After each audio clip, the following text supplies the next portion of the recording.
In Russian pedagogy, the constant fine-tuning, the calibration of dynamic shaping from one note to the next is referred to as intonation.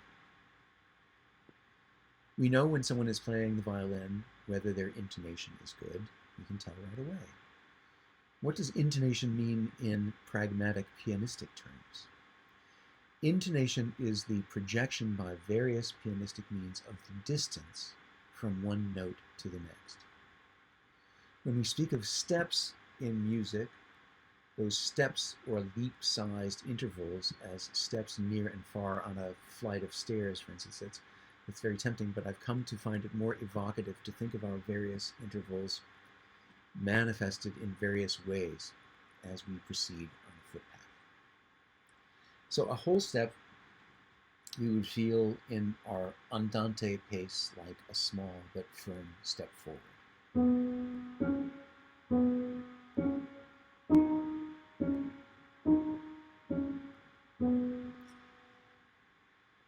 My dear friend Sophia Gilmson has the best physical description of the half step. I've tried to come up with a physical manifestation of a half step, but hers is the best. Sophia says, it is a step on a difficult path. Perhaps there is ice on the path, or perceived danger ahead, and we take an even more cautious and tremulous step, a half step.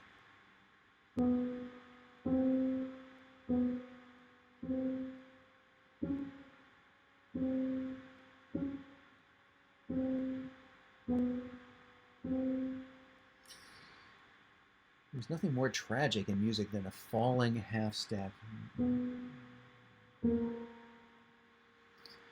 Just as there is nothing more triumphant and definitive than the rising, leading tone half step.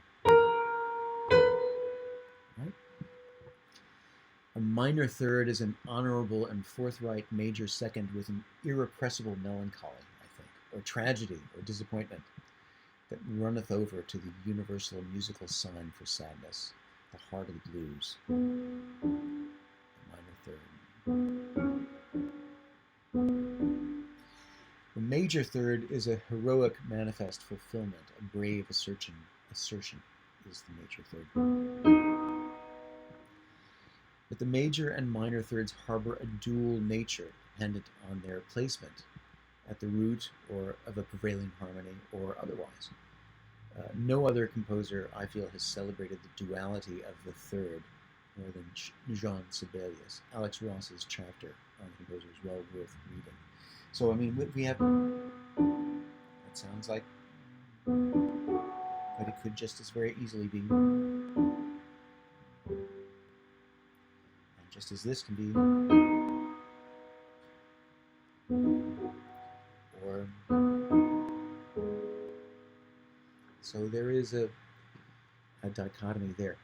The tritone, or augmented third, or diminished fifth, is replete with ambiguity. You can tell from the list of aliases I've just recited, not only on the cusp of suspension, as in a dominant seven, but also on the cutting edge of harmonic ambiguity and imminent chaos. Scriabin's own harmonic language owes a great deal to the abandonment of triadic harmony and the embrace of the ambiguous and potentially dangerous tritone. No human leap portrays an upward fifth so well as a horn call. An ancient, authoritative, definitive, primitive sound. The second of the overtone series, the most innately audible within the fundament. As the horn defines the fifth, there is to me no more compelling advocate for the minor sixth than a human voice in distress and despair, no more keenly empathetic as the major sixth's romantic ideal. Of course, that still remains to be seen in terms of context, whether this minor sixth is sad or happy.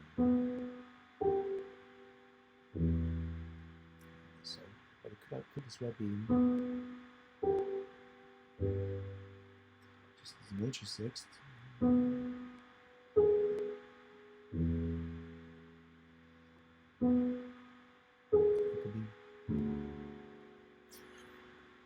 It's a different one. The leading tone seventh or the lunging minor seventh, either falling sumptuously into the sonorous sixth or standing as sudden ambiguous dominant coloring.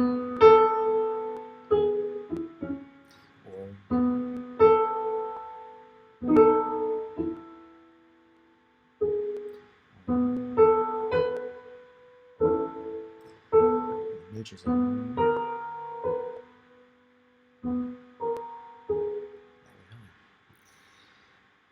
Distant leaps are not always an invitation to heroic declamation. As I've mentioned, we can yield to the top in the service of intimacy, frailty, innocence, dolce, or brandish a bold beacon upwards.